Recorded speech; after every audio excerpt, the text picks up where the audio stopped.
कोशिश करी है हमने फिर से इश्क को आजमाने में, हमने फिर भी दिल लगाया वरना बहुत काम थे जमाने में। अब डोर तुम्हारे हाथ में है तो ख्याल रखना, अब डोर तुम्हारे हाथ में है ख्याल रखना, बहुत वक्त लगा है इस दिल को दिल बनाने में। नमस्कार, मैं स्वागत करता हूं आप सभी का। मैं हूं आप सबका दोस्त और होस्ट जय सिंह। तो चलिए, आज यकीन 5.0 का लास्ट लेक्चर होगा और फिजिकल केमिस्ट्री का लास्ट लेक्चर होगा और हमारा साथ भी एक तरीके से लास्ट ही होगा, बस कि हम जुड़े रहेंगे हमेशा आप लोगों से, हमेशा हमेशा के लिए। ये कभी कोई नहीं सोचेगा कि सर का बस संबंध आपसे, मैं आप लोगों के चैट्स पढ़ता हूँ, मुझे विजिबिलिटी होती है कि जो भी आप लोगों के नाम है वो सब मुझे याद रहते हैं। कभी भी आप मुझे मैसेज करेंगे या कभी मुझसे मिलेंगे, कभी मुझसे बात होगी कि सर मैं वो हूँ, तो मुझे याद आ जाएगा, ऐसा नहीं है। और भगवान से मैं दुआ करूँगा, भगवान से मैं विनती करूँगा, महादेव आप लोगों का कल्याण करें। और ये वीडियो शायद आप नए वर्ष पे देख रहे हो, तो ढेर सारी नव वर्ष की शुभकामनाएं। जीवन में आप बहुत आगे बढ़िए, जीवन में तरक्की कीजिए और जीवन में जो तुम चाहो वो तुम्हें हासिल हो। मैं अपने बच्चों को आशीर्वाद देता हूँ कि राजा हो जाइए, यानी कि राजा के पास किसी चीज़ की कमी नहीं होती यार, ना दिल की, ना वस्तु की, ना ही व्यक्ति की, हर चीज़ होती है उसके पास। तो बस एक ही चीज़ कहूँगा कि राजा हो जाइए। और 125 दिन बचे हुए हैं, 125 दिन के आसपास आई थिंक। तो जो भी दिन बचे हैं अंडरग्राउंड हो जाइए, लग जाइए, जूझ जाइए, निपट जाइए। सिलेक्शन आपका होना तय है। और अगर कोई बच्चा सोच रहा कि नहीं यार सिलेक्शन होगा कि नहीं होगा, इस दुविधा में है, तो मैं बता दूं कि जो लड़ा इस जीवन में वही जीता है। हारा वही है जो लड़ा ही नहीं है। वो कहते नहीं कि हार नहीं मानूंगा, रार नहीं ठानूंगा, यानी कि मैं हारने वाला नहीं हूं और मैं नई नई चीजों की शुरुआत करूंगा। अगर मुझे लगता है कि फर्स्ट टाइम पे मुझे मोल कॉन्सेप्ट समझ में नहीं आया, मैं दोबारा पढ़ूंगा, आएगा। मुझे लगता है कि इलेक्ट्रोकेमिस्ट्री नहीं आई, दोबारा पढ़ूंगा, आएगा। जब नया तरीका, नया जोश, नई चीजें आप स्टार्ट करते हो तो बहुत मजा आता है। इस लेक्चर में कुछ खास नहीं है, जो प्रैक्टिकल केमिस्ट्री में बस इतना लिखा हुआ है, preparation of lyophilic and lyophobic salt. अगर आप सोचे कि सर सवाल कैसे पूछे जाएंगे, तो इंडिया के किसी भी मास्टर के पास इसका जवाब नहीं है, तो मैं किस खेत की मूली हूं। क्योंकि अभी साल मॉडिफाइड हुआ है तो किसी को कुछ नहीं पता कैसे पूछे जाएंगे, लेकिन फिर भी प्रिपरेशन के आसपास की जितनी चीजें हैं मैं वो सब पढ़ा दूंगा जो एनसीईआरटी में है। और इसका ऑब्जर्वेशन करने का सबसे अच्छा तरीका है कि जब जेईई मेन के एग्जाम होंगे तो सारे पेपर्स आप देख लीजिएगा और देखिएगा कि प्रैक्टिकल से रिलेटेड कैसे कैसे सवाल पूछे गए हैं। मैं खुद देखूंगा, मैं खुद एनालिसिस करूंगा। और फिजिकल केमिस्ट्री में मुझे लगेगा कि किसी भी टॉपिक को आपको पढ़ाना चाहिए एक्स्ट्रा, या कोई भी प्रैक्टिकल की चीज ज्यादा पूछ रहा है एनटीए, तो उस पर एक शॉर्ट वीडियो आपको मिल जाएगी, उसकी टेंशन बिल्कुल मत लेना। और वैसे भी आप हमसे जुड़े रहोगे, बातचीत होती रहेगी। मैं कभी कभी आया करूंगा, ऐसा नहीं है, ठीक है। आप लोगों के ख्यालों में, आप लोगों के सपनों में। और मैं चाहता हूं कि मैं इतने अच्छे से पढ़ाऊं कि आप लोगों के लिए छाप छोड़ पाऊं, आप जीवन में कुछ कर पाएं, आप कामयाब आदमी बने। और फिर 2 शब्द मेरे लिए आप ये कहें कि हाँ, उस बंदे ने मेरी जर्नी में थोड़ा सा हेल्प किया है, जिसकी वजह से मैं आज कह सकता हूं कि हाँ, वो हमारे सफलता के हकदार हैं, यानी कि सेलिब्रेशन के हकदार हैं। बस वही सुनना रहता है कि आपकी कामयाबी में हमारा थोड़ा सा योगदान हो, यही हमारे जीवन की सबसे बड़ी सफलता होगी। और इससे ज्यादा मैं कुछ नहीं चाहता हूं। ना ही चाहता हूं दौलत, ना ही चाहता हूं धन, ना ही चाहता हूं चांदी सोना। बस चाहता हूं कि मेरा जो बाबू सोना है वो कॉलेज में जाए, अपने मुकाम को हासिल करे और ढेर सारी ऊंचाइयों को छुए। जब से मैं बात कर रहा हूं आप लोगों से, आप लोगों को भी लग रहा होगा कि सर क्या ही इतनी लंबी लंबी ज्ञान की बातें बोलते जा रहे हो, आप खुद ही कहते हो ज्ञानचो नहीं बनना है। ठीक है, आज थोड़ा इमोशनल डे भी है और आज अंतिम दिन भी है। और आप यकीन नहीं करोगे कि मैं बहुत ज्यादा इमोशनल हूं इस बात को लेके कि हमारा आपका साथ छूट जाएगा। मुझे इस बात की खुशी बिल्कुल नहीं है कि बैच खत्म हो रहा है तो बोझ खत्म हो रहा है। नहीं, मैं कभी बोझ नहीं मानता हूं। मैं हमेशा, जितने भी बच्चे मुझसे पढ़े होंगे जानते होंगे कि लास्ट लेक्चर में ये चीज हो ही जाता है कि मैं मिस करने लगता हूं उन चीजों को, उन मोमेंट्स को। तुम्हारे कमेंट्स पढ़ना, फिर जाके तुम्हारी तारीफें, जो तुम तारीफें करते हो उसको लाइक करना, ये मेरा डेली का रूटीन बन गया है। फिर मैं इंस्टाग्राम स्क्रॉल करता रहता हूँ, बहुत सारे बच्चों के मैसेजेस आते हैं तो मैं उसका रिप्लाई करना चाहता हूँ, चढ़-बढ़ के हिस्सा लेना चाहता हूँ कि मैं सारे बच्चों को ये फील कराऊं कि नहीं यार, हम भी आप ही जैसे हैं और आपकी जर्नी में हम सहयोग करेंगे हमेशा के लिए। तो ठीक है, थैंक यू, शुक्रिया, आप हमारी ज़िंदगी में आए और अच्छा लगा आप लोगों ने पढ़ा। बस एक चीज़ मांगना चाहते हैं आप लोगों से, वो ये है कि आप आगे बढ़िए लाइफ में, ठीक है कोई बात नहीं, भूलेंगे आप हमें, ठीक है कोई बात नहीं, भूल जाइएगा, लेकिन हमेशा इस बात को याद रखिएगा कि सफलता किसी भी चीज़ की गुलाम नहीं होती है।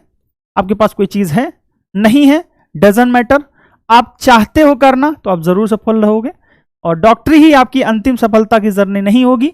आपकी सफलता वो होगी जहां पे आप खुश होंगे, चाहे वो जो फील्ड होगा, चाहे वो जो जगह होगी, चाहे वो जो कॉलेज होगा, कोई फर्क नहीं पड़ता, ठीक है ना। चलिए फिर स्टार्ट करते हैं, फिर बातें होती रहेंगी।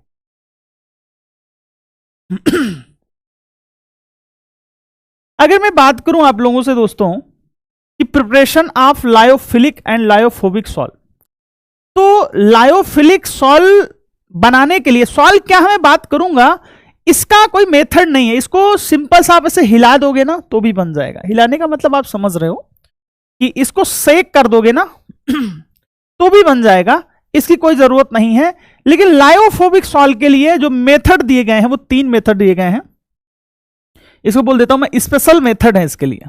क्या है? स्पेशल मेथड, ठीक है। स्पेशल मेथड किसके लिए यूज करे जाएंगे? जो आसानी से नहीं बन सकते उनके लिए मेथड यूज किए जाएंगे। तो मेरा बड़प्पन समझो कि मैं तुम लोगों को इसके आसपास की सारी चीजें समझा रहा हूं।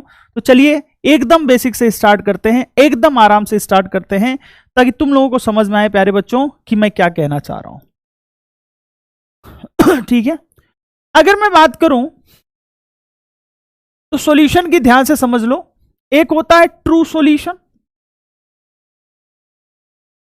ठीक है। एक होता है कोलाइड, कोलाइड को ही सॉल्व बोलते हैं, अभी आगे हम समझेंगे। और एक होता है सस्पेंशन, एक होता है सस्पेंशन, ठीक है भाई, ओके। अब आपने कहा कि सर ये क्या है, आप ध्यान समझना, एक होमोजीनियस है, एक हेट्रोजीनियस है। तो थोड़ा सा समझते हैं, आपको अच्छा लगेगा। इतना मोटा भी नहीं होना था जीवन में, ठीक है, पतले से भी काम चलाया जा सकता है। चलिए बहुत आराम से, बहुत मोहब्बत से, बहुत प्यार से समझिएगा। जैसे मैंने वाटर लिया और वाटर में ग्लूकोज डाल दिया, ठीक है।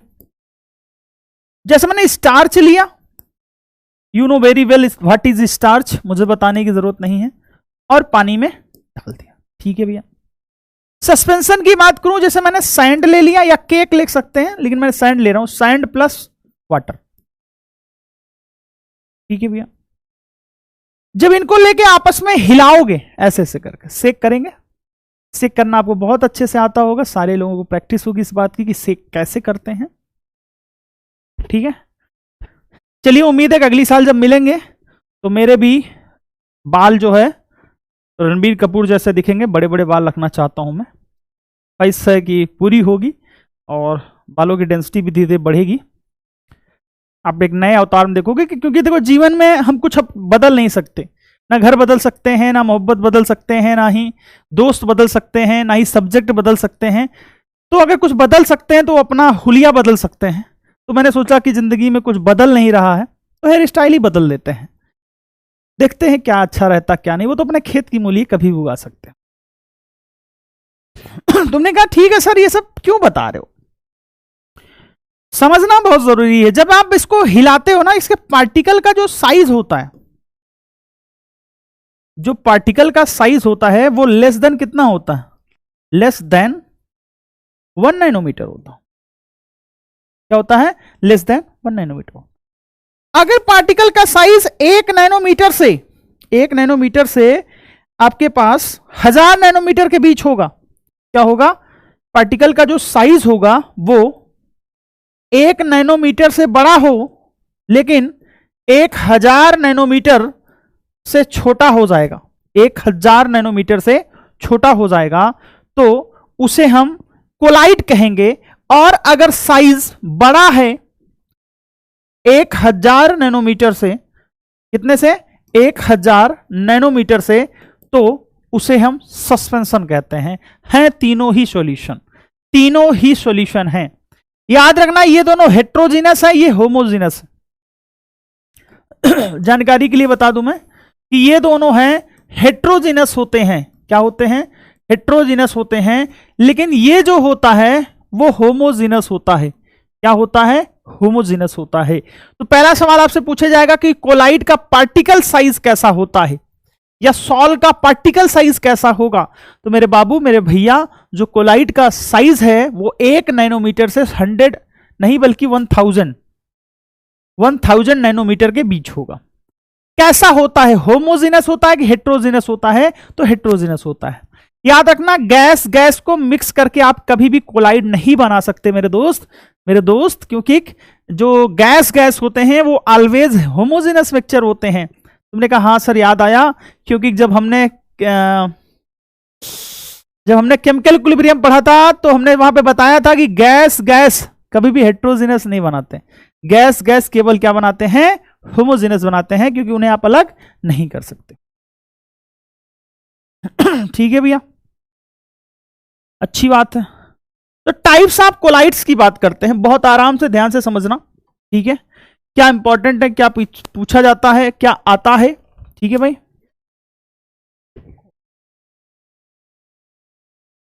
ठीक है भैया।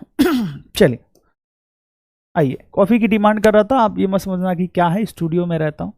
कई बार बच्चों को लगता है कि सर घर में है, बीबी घर पे है तो उधर से कुछ, नहीं ऐसा नहीं है, इतना गलत मत सोचा करिए। जैसे एक चीज बताना मैं भूल गया। ठीक है, जैसे आपने सॉल्यूशन में पढ़ा था ना, 2 लोग होते थे सॉल्यूशन में, याद करो। बिल्कुल सर, सोल्यूट और सॉल्वेंट।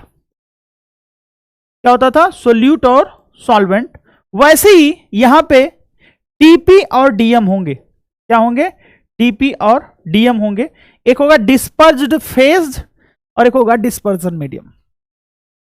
जैसे सॉल्यूशन में सोल्यूट और सॉल्वेंट होता था, वैसे ही एक होगा डिस्पर्ज्ड फेज और एक होगा डिस्पर्जन मीडियम। सॉल्वेंट का काम कौन करेगा? डिस्पर्जन मीडियम काम करेगा। सॉल्यूट का काम कौन करेगा? डिस्पर्ज्ड फेज, यानी कि जो फैला हुआ होगा उसका फेज टीपी कहलाएगा, और जिसमें फैला हुआ होगा उसका फेज डीएम कहलाएगा। ठीक है ना, ये चीज याद रखना। याद रखना, 2 2 4 2 6 2 8, 8 टाइप के कोलाइड्स होते हैं। कितने टाइप के? 8 टाइप के कोलाइड्स हैं। हमें पढ़ना क्या है? ये पढ़ना। ठीक है, कोलाइड सॉल्व में कोई डिफरेंस नहीं है। ठीक है, लेकिन हमें लायोफोबिक लायोफिलिक पढ़ना है, तो पहले आप समझ लो कि कोलाइड्स के अंदर ही ये आते हैं, टाइप्स ऑफ कोलाइड में आता है। ठीक है भैया, अगर सॉलिड डिस्पर्ज डीपी है, इसको क्या बोलते हैं हम? डीपी बोलते हैं। ठीक है, ये क्या है? डीपी, और ये क्या है? डीएम। ठीक है भैया, दिख रहा है? ओके, तो डीपी और डीएम से एक बात समझ में आएगी कि अगर डीपी सॉलिड है और डिस्पर्जन सॉलिड है, तो सॉलिड सॉलिड में मिल रहा है तो उसे सॉलिड सोल बोलता है। Some coloured glasses and gem stone. आपने प्यूमिस स्टोन और जेम स्टोन के बारे में सुना? नहीं सुना? बता। जेम स्टोन आपके घरों में सजावट के लिए यूज होता है। आप देखे होंगे बहुत वीआईपी घर जो आप दिखते होंगे। हम लोग तो गांव के लोग हैं, वहां धूल मिट्टी होता है, तो पत्थर होते हैं, कलरफुल पत्थर। सोचा होगा ना कि यार इतने कलरफुल कहां से पत्थर आते हैं? तो वो कलरफुल पत्थर बनाए जाते हैं। कैसे? कोलाइड। कैसे? कोलाइड हैं वो। सम कलर्ड ग्लासेस, जो ग्लास कलर होती है, और जेम स्टोन्स, ये किसके एग्जांपल हैं? सॉलिड सोल के। जब सॉलिड डीपी जब सॉलिड होगा, डीएम जब लिक्विड होगा, सॉलिड लिक्विड में मिलेगा तो उसे कहते हैं सॉल, उसे कहते हैं सॉल। जैसे पेंट आपने देखा होगा, गाढ़ा गाढ़ा सा होता है, आपको पता नहीं चलता ना लिक्विड है कि सॉलिड है। आप बोलोगे ना लिक्विड है सॉलिड है, वो सॉल्यूशन है। गलत, सॉल्यूशन नहीं, कोलाइड है। सॉल्यूशन भी नहीं है, कोलाइड है वो। आप उठा के देखोगे तो कोलाइड दिखेगा आपको, लिक्विड में सॉलिड दिखेगा। ठीक है भैया, जैसे सेल फ्लूइड। ठीक है, एग्जांपल्स आप याद कर लो, याद करना चाहो नहीं तो जरूरत नहीं है क्योंकि ये सिलेबस में नहीं है, लेकिन फिर भी मैं आपको पढ़ा दे रहा हूं। जब सॉलिड होगा डिस्पर्ज्ड फेस और डिस्पर्जन मीडियम होगा गैस, यानी कि सॉलिड गैस मिलेगा तो उसे बोलते हैं एरोसॉल। क्या बोलते हैं? एरोसॉल। जैसे स्मोक, डस्ट, स्मोक देखा होगा ना, धुआं, उसमें सॉलिड मिला होता। जैसे हमने डस्ट देखी होगी ना, धूल देखा होगा ना, तो उसमें एयर में ही तो वो सब सारे पार्टिकल्स मिले होते हैं ना यार, एयर में ही वो पार्टिकल्स होते हैं, इसलिए उनको क्या बोलते हैं? एरोसॉल बोलते हैं। ठीक है भैया, कंफर्म हो रहा? स्मोक, डस्ट, ये आपको याद करना पड़ेगा। अब लिक्विड सॉलिड में मिलेगा, जब लिक्विड सॉलिड में मिलेगा तो उसे जेल कहते हैं। जेल आपने देखा ही होगा। लिक्विड किस में मिक्स होता है? सॉलिड में होता है। जेली जेली सा होता है ना, वो जो आपने महसूस तो किया होगा, चिपचिपाहट, विस्कोसिटी, सभी लोगों ने ऐसे होती है ना, ऐसे करके देखना। ठीक है, अब कहां मिलेगा जेल बताने की जरूरत नहीं है, नेचुरल जेल भी मिलता है। अब नेचुरल जेल से गलत मत समझ लेना, नेचुरल जेल एलोवेरा देख लो, एलोवेरा की पत्ती होती है ना ऐसे हरी सी, फाड़ के उसको देखना, उसमें जेल मिलेगा। चीज हो गया, बटर हो गया, जेलीज हो गए, ये सब किस में आते हैं? जेल में आते हैं। ठीक है, जब लिक्विड मिलते हैं तो इमल्सन बनता है। तूने बोला लिक्विड मिलता है तो इमल्सन कैसे बनेगा? जैसे मान लो वाटर मिल गया ऑयल में, अरे वो लिक्विड ही तो है। वाटर मिल गया किसमें? ऑयल में, या ऑयल मिल गया वाटर में। ठीक है, तो इमल्सन होते हैं। सिलेबस में पहले था, अभी सिलेबस में नहीं है। तो जैसे मिल्क, हेयर क्रीम, ये किसके एग्जांपल हैं? ये एग्जांपल है मेरे भाई इमल्सन के। किसके एग्जांपल हैं? इमल्सन के एग्जांपल है। जब लिक्विड मिलता है गैस में, जब लिक्विड मिलता है गैस में, पहले सॉलिड मिला था गैस में तो एरोसॉल था, अब गैस में मिल रहा है क्या? अब गैस में मिल रहा है लिक्विड, तो उसे भी एरोसॉल बोलते हैं। लेकिन लिक्विड मिल रहा है ना, लिक्विड मिलेगा तो कूल सा महसूस होगा, कूल सा, यानी कि क्लाउड, ये गॉड क्या है? एक सेकंड रुक जाओ यार, ये तो गलत कर दिया इसने, एनसीईआरटी की भी ऐसी तैसी कर दिया है इसने तो।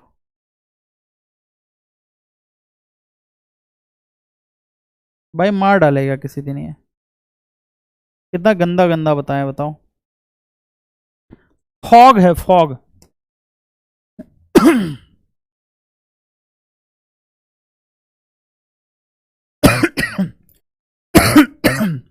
फॉग, कोहरा। मिस्ट मतलब ह्यूमिडिटी टाइप की होती है। क्लाउड, बादल। ठीक है, पानी के ही तो होते ना। इंसेक्टिसाइड स्प्रेज, जो वो कीड़े मकोड़ों को मारते नहीं हम लोग, घर में देखा होगा, ऐसे सर करते हैं, फिर वो मच्छर ऐसे जा रहा होता है, होके गिर जाता है। ठीक है, इंसेक्टिसाइड स्प्रे, उसमें लिक्विड होती है। किस फेज में होती है? गैस वाले, लिक्विड फेज में होती है, और मीडियम क्या होता है? गैस होता है। ठीक है भैया, तो fog, mist, cloud, insecticide sprays. Gas जब सॉलिड में मिलता है, ये बड़ा तगड़ा एग्जांपल है भाई। जब गैस सॉलिड में मिलता है, ये पूछा गया, नीट 2023 में पूछा गया है कि जब गैस सॉलिड में मिलता है तो उसे सॉलिड सोल कहते हैं। क्या कहते हैं? सॉलिड सोल कहते हैं। देखो सॉलिड में मिल रहा है तो उसे सॉलिड सोल कह रहे हैं। ठीक है भैया, तो प्यूमाइस स्टोन क्या होता है? आपने देखा होगा, लड़के लड़कियां यूज करते हैं इस बात को। ऐसा एक छोटा सा पत्थर होता है जिसमें छेद होता है, अजीब सा चेहरा होता है, जैसे डरावना सा, मतलब जैसे कीड़े मकोड़े नहीं होते उसमें छेद होता है, या किसी के सरफेस पे कीड़ा हो जाए। अरे छोड़ो, गंदी बात है। पत्थर देखा होगा तुमने, एक पत्थर होता है जिसमें छेद होते हैं। क्या होते हैं? छेद होते हैं। उसे लोग यूज करते हैं नहाने के लिए, रगड़ के, गांवों में देखा होगा, वही है प्यूमाइस स्टोन। देखो गांव का आदमी, इसलिए मैं एग्जांपल पकड़ ले गया, नहीं तो एग्जांपल में पकड़ नहीं पाता। तो वो हो जाएगा प्यूमाइस स्टोन। फोम रबर, ठीक है ना, फोम रबर। जैसे सीट कवर देखा आपने, सीट कवर जब बैठते हो आप, तो वो सॉलिड का ही, लेकिन उसके अंदर क्या भरा है? गैस भरे। उसके अंदर क्या भरा? गैस भरा, एयर भरा। क्या भरा है? एयर या गैस भरा है। तो ये दोनों एग्जांपल बहुत इंपॉर्टेंट। ठीक है, जब गैस लिक्विड में मिलेगा जब गैस लिक्विड मिलेगा उसे फोम कहते हैं। तो फोम आप समझी गए होगे। फोम जैसे आप जब दाढ़ी बनाने के लिए वो ऐसे नहीं करता खूब देर तक, तो उसमें से क्या निकलता है, उसमें से झाग फोम निकलता है। तो वो क्या होता है, एक प्रकार से क्या होता है, कोलाइड होता है। वो रगड़ रगड़ के बनाता, कहता ले तेरी की, ऐसे ऐसे खूब रगड़ता है। जो खूब रगड़ेगा तो फोम जनरेट होगा। तो फ्रोथ बोलते हैं, फ्रोथ मतलब झाग, हिंदी में बोलते हैं झाग, फ्रोथ। व्हिप्ड क्रीम होता है, व्हिप्ड क्रीम कौन सा, जो केक के ऊपर नहीं लगाते हैं, जिसमें लिखा रहता है happy birthday, happy birthday XYZ, जो भी आपका नाम हो या जिसे आप गिफ्ट करते हो, तो उस क्रीम से जो लिखा जाता है ना, ऊपर वाला जो क्रीम होता है, जिसे उठा के ऐसे चाटते हो,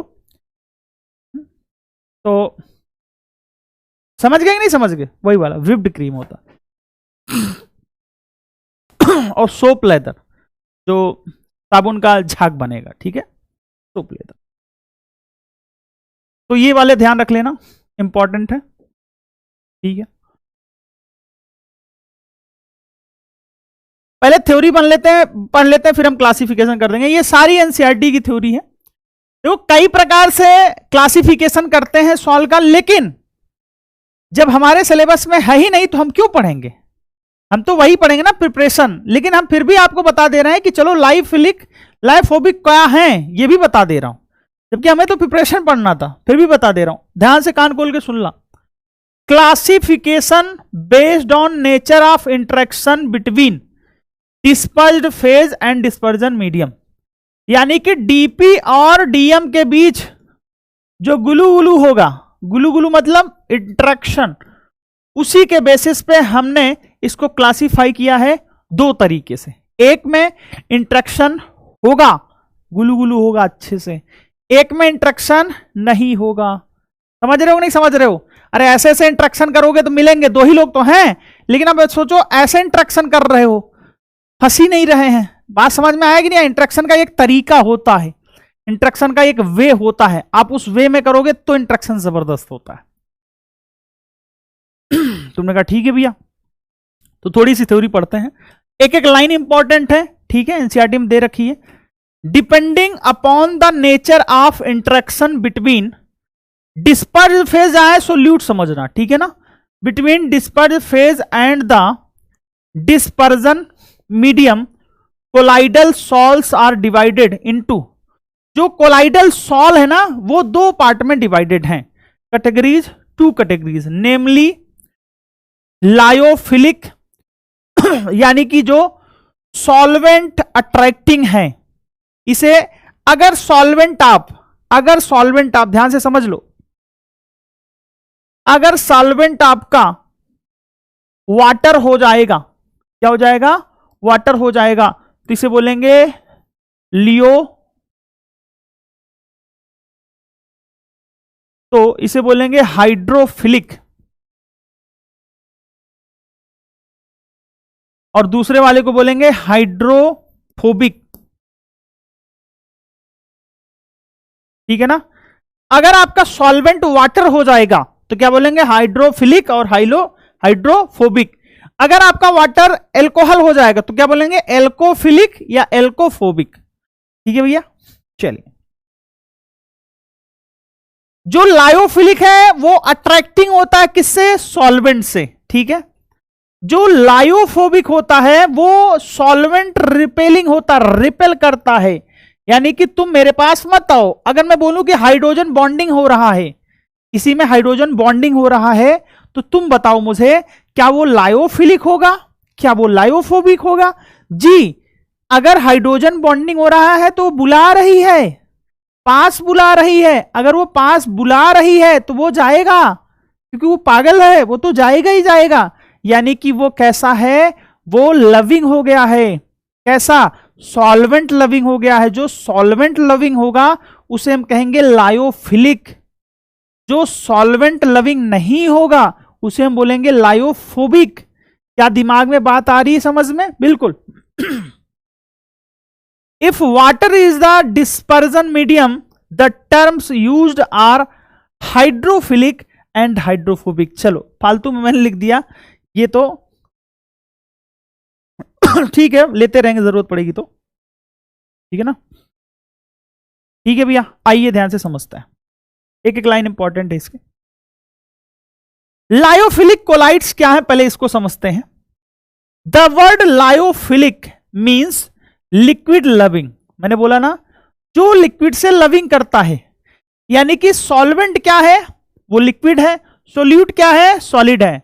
अब उसी को अगर कोलाइड की भाषा में बोलेंगे, डिस्पर्ज्ड फेस क्या है, सॉलिड है, डिस्पर्जन मीडियम क्या है, डिस्पर्जन मीडियम क्या है, लिक्विड है। अब देखो लिक्विड लविंग है, यानी कि सॉल्वेंट लविंग है, जो सॉल्वेंट लविंग है उसे क्या कहते हैं, lyophilic. Colloidal salts directly formed by mixing substance like gum, gelatin, starch, rubber, ETC. याद रखना,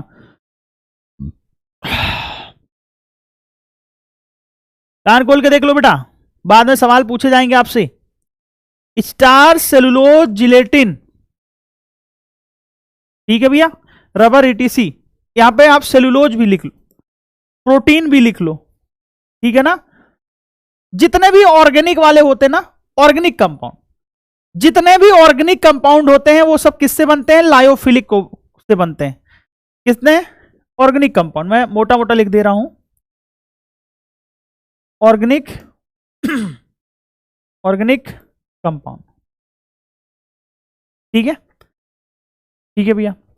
with a suitable liquid the dispersion medium are called lyophilic salt, ठीक है भैया। ये सभी लायोफिलिक सॉल्ट है, इनको सिर्फ ऐसे से मिक्स कर दो, या काली कलकत्ते वाली तरफ वार जना जाए, खाली निकाल दिया, मिल गया कोलाइड, ठीक है भैया। Important characteristic of these salt is that if the dispersion medium is separated from the dispersed phase से भी evaporation, क्या से समझना, ओके। लिखा है कि एक इंपॉर्टेंट कैरेक्टरिस्टिक है कि सॉल्ट को डिस्पर्ज्ड फेस और डिस्पर्ज मीडियम, ना समझ पा रहे हो तो सोल्यूट सॉल्वेंट की भाषा में समझो, बस याद रख लेना, सोल्यूट को डीपी बोलना है और सॉल्यूशन को डीएम बोलना है, ठीक है, बस सिंपल सा। यानी कि इनको आप मिक्स करके ऐसे बना सकते हो, फिर इनको अलग भी कर सकते हो, इनको क्या कर सकते हो, फिर से अलग कर सकते हो, यानी कि ये रिवर्सिबल नेचर के हैं। कैसे हैं, रिवर्सिबल नेचर के हैं, यही लाइन वो बताना चाह रहा है। कह रहा है कि important characteristic of these salt is that if the dispersion medium is separated from the dispersed phase, जिसे हम इवेपोरेशन कह रहे हैं, the solution can be reconstituted by simply remixing, यानी कि अगर तुमने मिला दिया फिर तुमने अलग कर दिया, फिर से तुम मिला के बना सकते हो, यही तो रिवर्सिबिलिटी है। यही क्या है, यही तो रिवर्सिबिलिटी है, ठीक है भैया, रिवर्सिबल होते हैं। अभी सारा लिखूंगा डिफरेंस, परेशान मत, अभी समझा दे रहा हूं। CB evaporation, the solution can be reconstituted by simply remixing with the dispersion medium. That is why these salts are also called reversible. यही कारण है कि इन्हें हम रिवर्सिबल सॉल्ट कहते हैं। क्या कहते हैं, रिवर्सिबल सॉल्ट कहते हैं। जो मैंने लाइन पहले बोली वो बात बता रहा। Furthermore, these salts are quite stable. क्या होते हैं, ये थोड़े से स्टेबल होते हैं। And cannot be easily coagulated as discussed later. ठीक है, कोगुलेशन के बारे में हम बाद में बात करेंगे। जो इजिली क्या होते हैं, प्रेसिपिटेट नहीं होते हैं। यहां पे जो कोएगुलेशन की बात की जाएगी उसको हम बोलते हैं प्रेसिपिटेशन, यानी कि पीपीटी फॉर्म नहीं बनता है, आसानी से प्रेसिपिटेशन नहीं होगा, ठीक है ना। जो कोएगुलेटेड का मतलब है वही है प्रेसिपिटेटेड, यहां पे एक नया टर्म दिया गया है, ठीक है। कोलाइड में उसे बोलते हैं कोएगुलेटेड, पहले था अब नहीं है तो अब नहीं पढ़ा जाएगा, ठीक है ना, प्यूरिफिकेशन में थोड़ी आता, ठीक है भैया, ठीक है। लायोफोबिक कोलाइड्स क्या हैं, लायोफोबिक कोलाइड्स हैं। The word lyophobic means liquid hating, solvent hating भी कह सकते हैं, लिक्विड हेटिंग या solvent hating substances like metals, their, sulphides, etc, okay, ठीक है। कौन से सब्सटेंसेस हैं, मेटल है, दियर, सल्फाइड्स हैं, यानी कि मैं बोल दूं कि लायोफोबिक से किसको बनाते हैं, इनऑर्गेनिक कंपाउंड का, इनऑर्गेनिक सॉल्ट का प्रिपरेशन करते हैं, ठीक है भैया। लायोफोबिक कोलाइड्स कौन से होते हैं, मतलब लायोफोबिक कोलाइड्स कौन से होते हैं, इनऑर्गेनिक सॉल जो होते हैं, inorganic sol, not solution, inorganic जो सॉल होते हैं वो किस में आते हैं, लायोफोबिक में आते हैं, ठीक है। Etc. when simply mixed with the dispersion medium do not form the colloidal solution, अगर आप इनको लिक्विड के साथ डायरेक्टली मिक्स करते हो तो ये नहीं बनाते हैं, अरे भाई आसानी से नहीं बनाते हैं, क्योंकि ये हाइड्रोजन बॉन्डिंग नहीं करते हैं, ना कर सकते हैं, ठीक है। Their colloidal salts can be prepared only by special methods, अभी हम बात करेंगे यही तो अपने सिलेबस में। Such salts are called lyophobic, ठीक है, इन्हें हम लायोफोबिक सॉल कहते हैं, क्लियर है भाई, okay. These salts are readily precipitated, ठीक है ना, ये बहुत जल्दी ही प्रेसिपिटेट हो जाते हैं, देखो यहां पे वर्ड भी लिखा है जिसे हम बोलते हैं coagulated, okay. On the addition of small amounts of electrolytes by heating or by shaking and hence are not stable, ठीक है, ये कह रहा है कि ये बहुत ही जल्दी प्रेसिपिटेट हो जाते हैं जब इसमें हम स्मॉल अमाउंट में इलेक्ट्रोलाइट्स मिलाते हैं, यानी कि डीपी मिलाते हैं, क्या मिलाते हैं, डीपी मिलाते हैं, ये सेक कर दो या थोड़ा सा गर्म कर दो, आराम से प्रेसिपिटेट हो जाते हैं, इसीलिए क्या है मेरे भाई, स्टेबल है नहीं, इसीलिए स्टेबल नहीं है, इसीलिए स्टेबल नहीं है, ठीक है। अब सोचो इतने मुश्किल से, इतने आसानी से, तो ये बहुत मुश्किल से बन रहा है, आसानी से तो बन नहीं रहा है, तो अगर मैं तुमसे पूछूं कि ये रिवर्सिबल है क्या, तुम कहोगे सर एक बार बन जाएगा तो फिर इसको अलग नहीं कर सकते, अरे बात समझ, जैसे मैं कहा खाना बना दिया तुमने, खाना बनाने के बाद तुम बताओ क्या तुम दाल चावल को फिर से अलग कर पाओगे क्या, खिचड़ी बना दिया तो नहीं कर पाओगे, ठीक है ना, एक बार बन गया तो बन गया, यानी कि ये इरिवर्सिबल सॉल है, ठीक है, और स्टेबल नहीं है। Further once precipitated they do not give back the colloidal sol by simple addition of the dispersion medium, hence these salts are also called irreversible sol. क्यों नहीं हो सकते प्रेसिपिटेट हो जाएगा, एक बार नीचे बैठ जाएगा तो फिर से आप डीएम मिलाते रहो, कोई फर्क नहीं पड़ेगा। Lyophobic salts need stabilising agent for their preservation, ठीक है, कह रहा है कि अगर इसको स्टेबलाइजिंग बनाना चाहते हो, स्टेबल है नहीं लेकिन स्टेबल बनाना चाहते हो, तो एक स्पेशल एजेंट की जरूरत पड़ेगी जो उसकी देखरेख करे, जो उसकी रक्षा करे, जो उसको प्रिजर्व करे, ठीक है भैया, ठीक है भैया चलिए, अब मोटा मोटा आप मेरे से पूछें कि सर डिफरेंस क्या है लायोफिलिक सॉल में और लायोफोबिक सॉल में। चलो लिखो मेरे साथ, जो तुमने पढ़ा है उसी चीज को तुम लिखो, क्या है बताएं भाई, क्या है, ठीक है भाई। पहला पहला क्या बोल सकते हो, सॉल्वेंट लविंग है, सॉल्वेंट हेटिंग है? चलो भाई, ठीक है भैया। ये कैसा होता है, ये लिक्विड लविंग होता है, लिक्विड लविंग होता है, और ये लिक्विड हीटिंग होता है। कैसा होता है, लिक्विड हीटिंग होता है, ठीक है भैया। लायोफिलिक सॉल्ट को हम ऐसे ही सिंपल मिक्सिंग से मिला सकते हैं, सिंपल मिक्सिंग से बना सकते हैं। कैसे, सिंपल ऐसे हिल्ले के हिला दो, मिक्स कर दो, बन जाएगा। लेकिन जो लायोफोबिक सॉल्ट है, बाबू इधर देखो, जो लायोफोबिक सॉल्ट है वो क्या होगा, वो स्पेशल मेथड चाहिए उसके लिए। क्या चाहिए, स्पेशल मेथड चाहिए। क्या चाहिए भैया, स्पेशल मेथड चाहिए, ठीक है भैया। तुमने कहा और क्या डिफरेंस होगा, बेटा मैंने कहा था कि अगर इंट्रैक्शन होगा तो इसमें हाइड्रोजन बॉन्डिंग वगैरह हो सकती है। किसमें हाइड्रोजन बॉन्डिंग होगी बताओ फटाक से बताओ भैया, क्या इसमें हाइड्रोजन बॉन्डिंग पॉसिबल है? अगर आपसे पूछा जाए हाइड्रोजन बॉन्डिंग पॉसिबल है, जिसे हम बोलते हैं इंट्रैक्शन, डीपी एंड डीएम, इनमें क्या होगा, इंट्रैक्शन होगा, ठीक है भैया।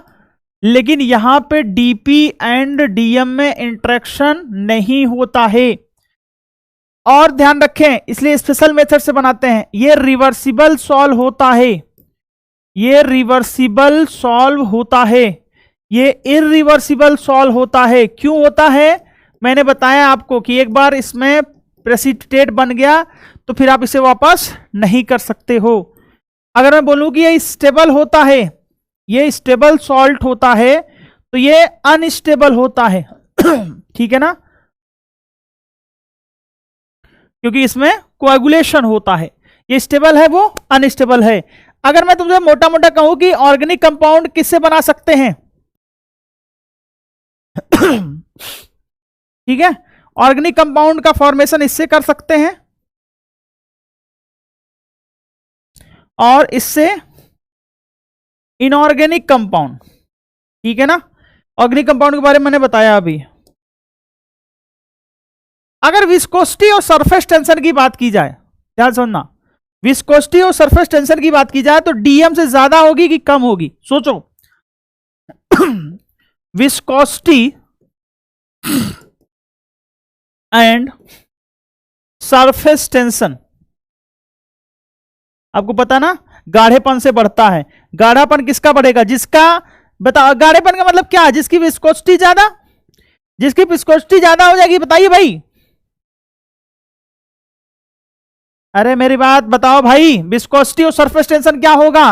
विस्कोसिटी, विस्कोसिटी मतलब चिपचिपापन, क्या होगा? ये ग्रेटर देन होगा किससे? डिस्पर्जन मीडियम से। ये हो जाएगा ग्रेटर देन डिस्पर्जन मीडियम। तो विस्कोसिटी क्या हो जाएगी? जो सरफेस टेंशन हो जाएगा, सरफेस टेंशन कम हो जाएगा, क्या हो जाएगा? लेसर देन हो जाएगा किससे? Lesser than dispersion medium. ठीक है, पानी था, चिपचिपा कम था, उसमें स्टार्च मिला दिया तुमने, अब कोलाइड बना दिया लायोफिलिक वाला। ठीक है, तो उसका क्या हो जाएगा? गाढ़ापन बढ़ जाएगा। लेकिन इसमें क्या होता? इसमें सेम रहता, सेम एज डिस्पर्जन मीडियम। ये बात दो मैंने एक्स्ट्रा बता दी, इतनी बात आप याद रख लो, सारी चीजें हो जाएंगी। तुमने कहा सही बात है भाई, सही बात है।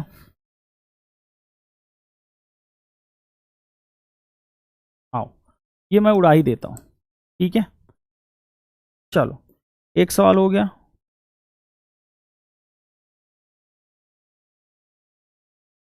ये तो नीचे ही रहने दो।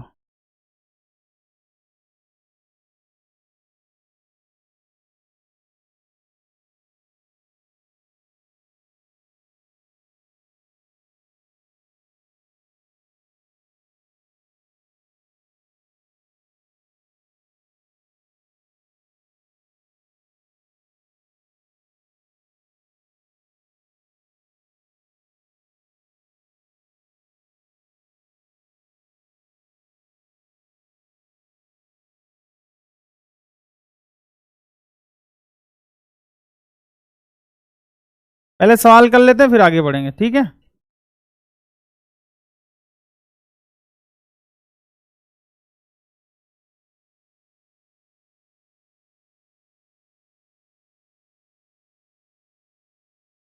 चाहो तो स्किप कर सकते हो, कोई टेंशन नहीं है।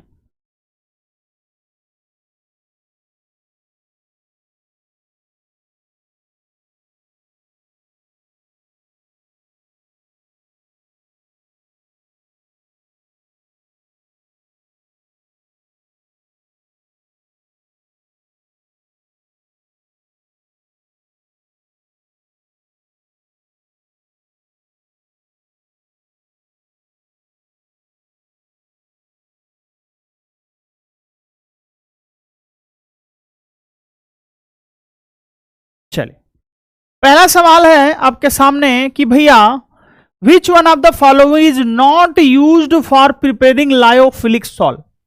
लायोफिलिक सॉल्ट किससे नहीं बना, मतलब कौन सा, क्या लिखा? Which one of the following is not used for preparing lyophilic salt. ठीक है, लायोफिलिक सॉल्ट बनाने के लिए हम किसको यूज नहीं करते हैं? मैंने बोला था ऑर्गेनिक वाले सारे यूज्ड होंगे, ऑर्गेनिक वाले सारे यूज होंगे। इनऑर्गेनिक में जैसे मेटल हो गया, मेटल सल्फाइड हो गया, मेटल ऑक्साइड हो गया, ये सारे इनऑर्गेनिक वाले ये यूज नहीं होंगे, ये यूज्ड होंगे। स्टार्च है, गम है, जिलेटिन है, सेलुलोज है, प्रोटीन है, इन सभी से जो सॉल बनेगा वो लायोफिलिक सॉल बनेगा। लायोफोबिक सॉल में मेटल और मेटल ऑक्साइड, मेटल सल्फाइड होंगे। तुमने कहा ठीक है सर, हो गया। ठीक है, which of the following is not a gel? कौन सा जेल नहीं है? कर्ड भी है, चीज भी है, जेली भी है, मिल्क नहीं है। अगर आप मिल्क देखोगे ना तो इमल्शन में आएगा, लिक्विड लिक्विड।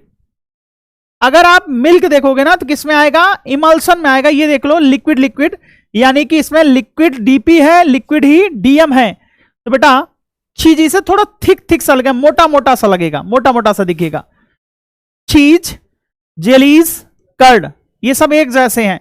यहां पे आप बटर भी ले सकते हो, लेकिन मिल्क नहीं है। मिल्क इमल्सन में आएगा। किसमें आएगा? इमल्सन में आएगा मेरे भाई। ठीक है भाई, चलो अच्छी बात है। तो नॉट ए जेल क्या हो जाएगा? ये जेल नहीं है, तो ऑप्शन इसका डी हो जाएगा। चलिए अगला सवाल आप बताइए। आप बताइए, आप ध्यान से देख के बताइए कि आपको लगता है कि इसका आंसर होना चाहिए। बेटा पार्टिकल साइज तो दोनों का सेम है, कोलाइड है। बिहेवियर टूवर्ड्स डीपी और डीएम, बिल्कुल सही बात कर रहे हो। डीपी के बीच अगर इंटरेक्शन है और डीपी के बीच अगर इंटरेक्शन नहीं है, इन्हीं के बेसिस पे हम इसको कैटेगराइज करते हैं, लायोफिलिक और लायोफोबिक, यानी कि बिहेवियर टुवर्ड्स डिस्पर्जन मीडियम। अगर अट्रैक्शन है तो फिलिक है, अट्रैक्शन नहीं है तो फोबिक है, यानी कि ऑप्शन गोज टू बी हो जाएगा। ठीक है, अभी समय दूंगा, मौका दूंगा, डीपीपी करिएगा आप लोग। Which characteristic is true in respect of colloidal solution? Which characteristic is true in respect of colloidal solution? They always has two phase, सही है। They are only in liquid state, गलत है। They cannot be electrolyzed, गलत है। They are only hydrophilic, गलत है। क्या हो जाएगा सही? ये हो जाएगा। They always have two phases, कितने phases होंगे? 2 होंगे। एक को डीपी बोलेंगे, दूसरे को डीएम बोलेंगे। एक को डीपी बोलेंगे, दूसरे को डीएम बोलेंगे। ठीक है भाई, अगला सवाल है कि विच of the following statement is wrong? ठीक है भैया, for lyophobic salt dispersed phase is generally in organic metals, नहीं, बिल्कुल गलत है, क्योंकि ये लायोफिलिक सॉल्ट के लिए होता है। इसके लिए होता है, लायोफिलिक सॉल्ट के लिए होता है। ठीक है ना, इंट्रैक्शन कराते हैं। Can be easily coagulated by small addition of electrolyte, बिल्कुल सही बात है, कोएगुलेट हो सकता है। Dispersed phase particles are poorly hydrated and colloidal is stabilised due to charge on the colloidal particles, ये भी सही है। अभी आगे पढ़ेंगे हम लोग। Reversible in nature that is after coagulation, reversible in nature that is after coagulation can be easily set into colloidal form, नहीं, ये गलत। ये क्या हो जाएगा? गलत है बेटा, रिवर्सिबल नहीं है। रिवर्सिबल कौन होता है? Can be coagulated by easily into form, reversible कौन है? Lyophilic. Dispersed phase is generally in organic material.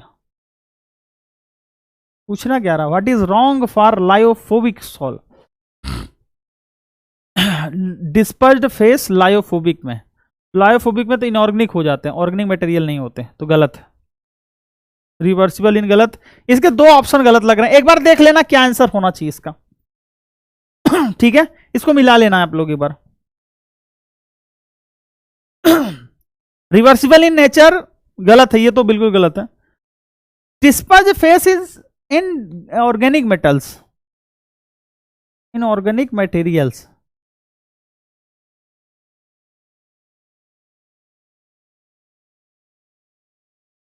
ये ऑप्शन थोड़ा सा गलत लग रहा है मुझे, इसमें कुछ करेक्शन होगा ऑप्शन में। ठीक है, ऑप्शन तो इसका डी आएगा, क्योंकि ये क्लियर क्लियर गलत है।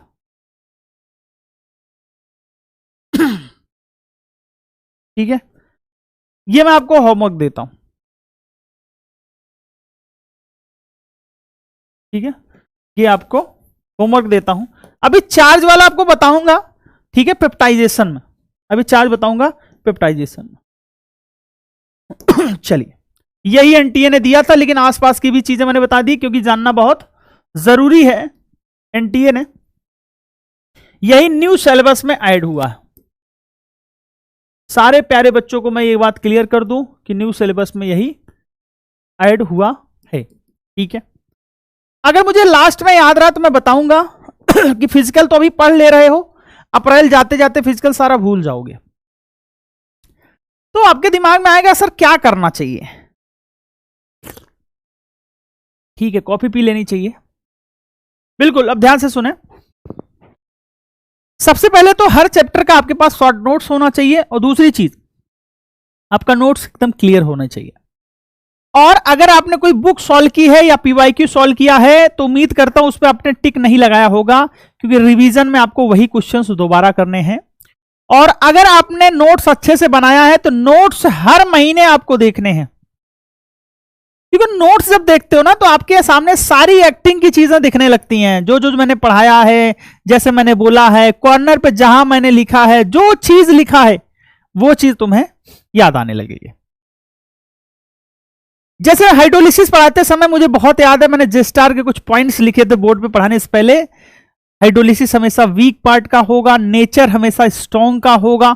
ठीक है, अगर एसिड वीक है तो एनाइनिक हाइड्रोलिसिस होगा, वीक बेस है तो केटाइनिक हाइड्रोलिसिस होगा, दोनों वीक है तो दोनों हाइड्रोलिसिस होगा। ये बात मैंने स्टार्टिंग में लिखी थी, मुझे भी याद है। अगर आपको ऐसे याद है कि कौन सी बात पहले बताई गई है, कौन सी बात बाद में बताई गई है, क्या शॉर्ट नोट्स है उसका और क्या नोट्स है उसका, मैं गारंटी देता हूं लिख के, इतना भरोसा आप मेरे पे कर सकते हो, नहीं तो मुकदमा ठोक देना, कोई टेंशन वाली बात नहीं है। आपके 100% मार्क्स आएंगे। अगर आपने इतना कर लिया है, आप पीडब्ल्यू के ऐप से आपने लेक्चर अटेंड कर लिया है, आपने अगर डीपीपी सॉल्व कर ली है, बाद में आपसे पीवाईक्यू सारे हो जा रहे हैं, तो आप 100% श्योर हो जाइए कि आपका सिलेक्शन होने वाला है और आप एम्स दिल्ली जाने वाले हैं। क्योंकि बेटा अगर इतना कर ले रहे हो और आपके अंदर पोटेंशियल है तो आपको जाने से कोई रोक नहीं पाएगा। मैं तीनों सब्जेक्ट की बात कर रहा हूं, और ये कॉन्फिडेंस पैदा रहेगा आपके अंदर कब तक, जब तक आप पढ़ते रहोगे, जब तक है जान नहीं, जब तक आप पढ़ते रहोगे। जिस दिन पढ़ना छोड़ोगे, अभी एक महीना और आएगा, उस बारे में तो मैंने बात ही नहीं की।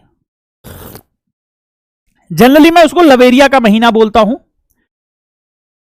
14 फरवरी के बाद और 15 मार्च के बीच का महीना, इसमें जब बोर्ड के एग्जाम होने लगते हैं या जब ठंडी जाने लगती है, और हमारे यहां यूपी बिहार में बोलते हैं पुरुआ चल रहा हो, नहीं पछुआ चल रहा हो, ऐसे कुछ बोलते हैं।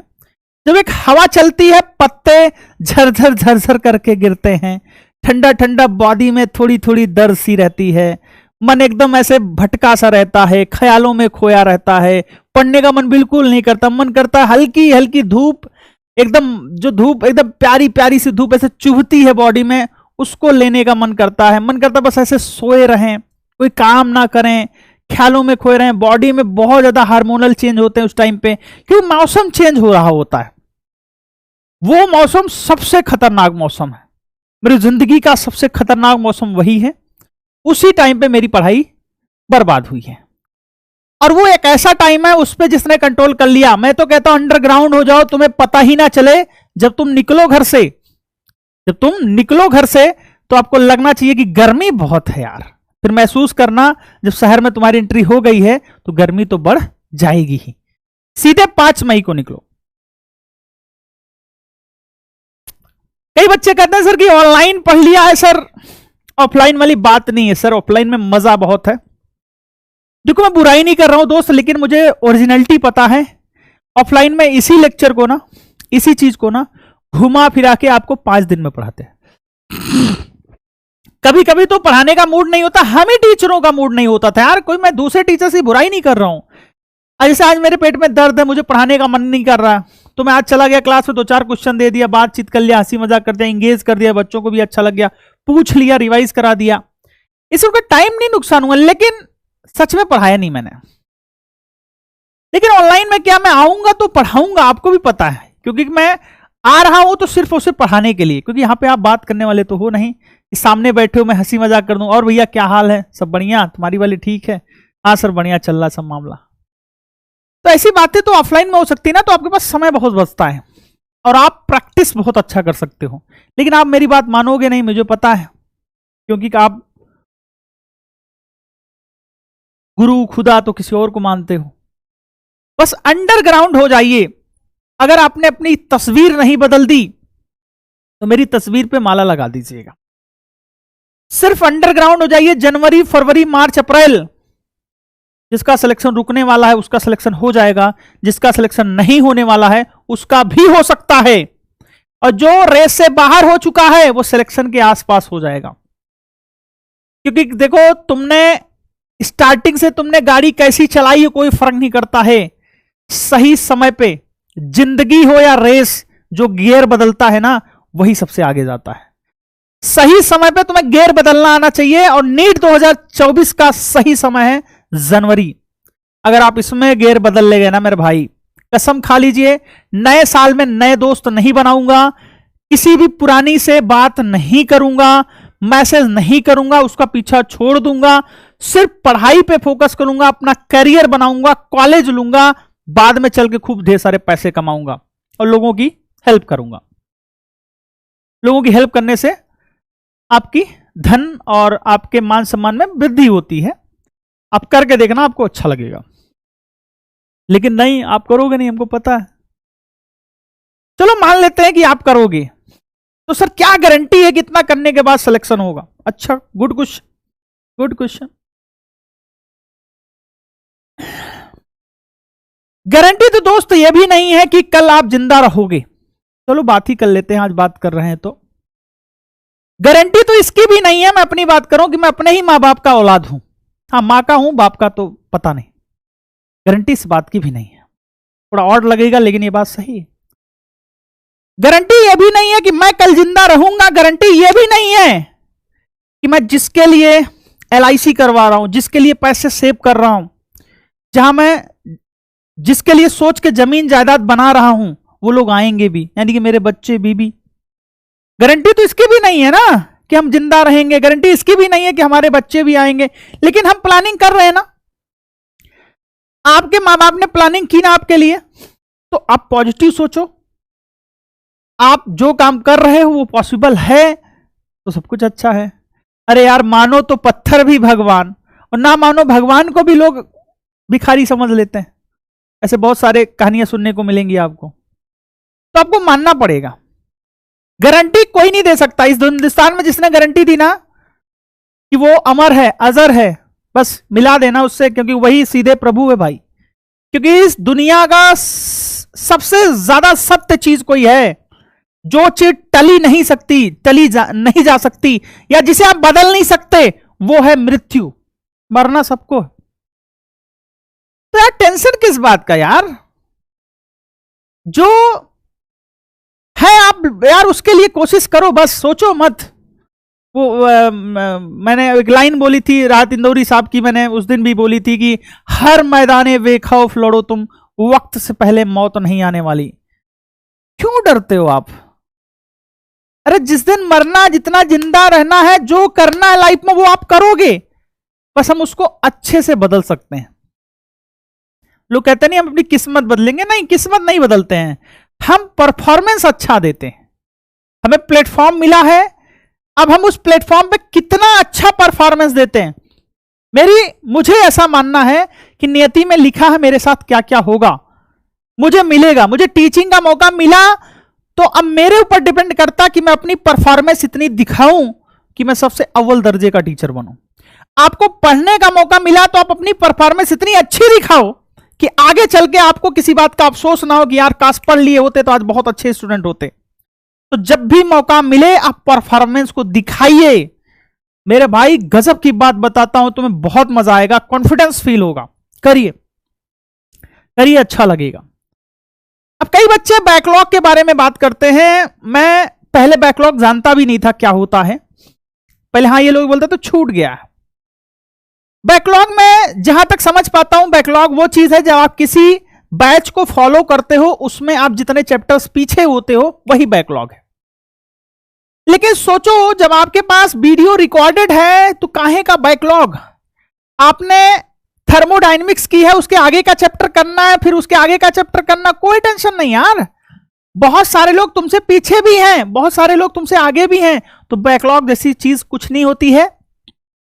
आपने जो पढ़ी है, जहां तक पढ़ी है उसके आगे कंटिन्यू करो, इसके पीछे मत भागो। सोशल मीडिया पे मैं देखता हूं ढेर सारे बच्चे, how to cover backlog sir in 10 days, in 15 days।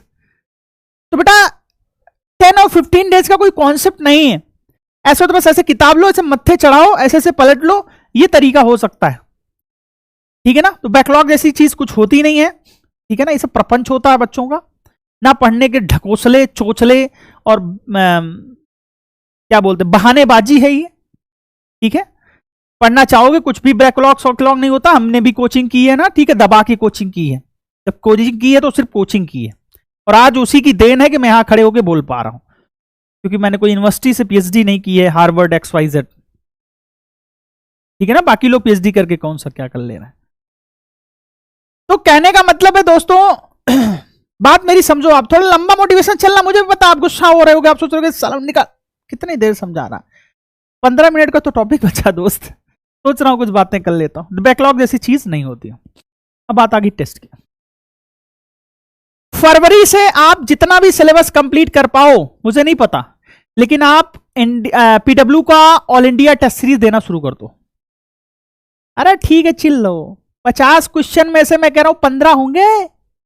Physical पढ़ लिया है तो 17 तो होंगे, उतना करके आना। फिजिक्स में जितना पढ़ा उतना तो होंगे, टेंशन मत लो।